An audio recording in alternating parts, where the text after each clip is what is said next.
नाना कार्यकर्त्यांकडून पाय धुतले गेले, आता आपण खुलासा केलाय, पण खरं कारण जे चालतंय की नानांची मुजोरी हे व्यक्त केले जाते. याला जोडून एक राम कदम आणि या ठिकाणी अमोल मिटकरांनी टीका केली, कसं पाहताय? मी तुम्हाला सांगतो की त्या अंधारामध्ये ईडीचे चिखल माखलेले लोक, CBIचे चिखल माखलेले लोक, त्याच्या अंधाराचे पाय धुतात हे लोक, त्यांच्याबद्दल तर बरं, या राज्याच्या सरकारमध्येच अनेक लोक आहेत ईडी आणि CBIचे चिखलवाले. माझं तर दिवसा डोळ्याला रस्त्यावरचं काम आहे आणि मी कोणाला जबरदस्ती केली तुमच्या त्या व्हिडिओला दाखवा. आखरी जो व्यक्ती होता त्या व्यक्तीनं पण सुद्धा आपलं स्टेटमेंट दिलेलं आहे, त्याचं स्टेटमेंटही ऐकलं असेल तुम्ही.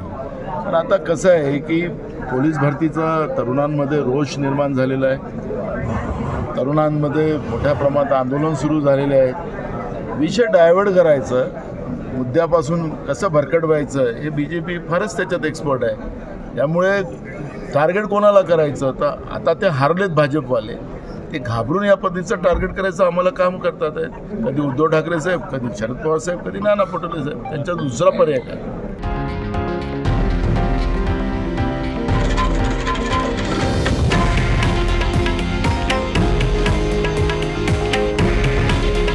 हे आहे देशातील नंबर 1 न्यूज नेटवर्क आणि आपण पाहत आहात TV9 मराठी.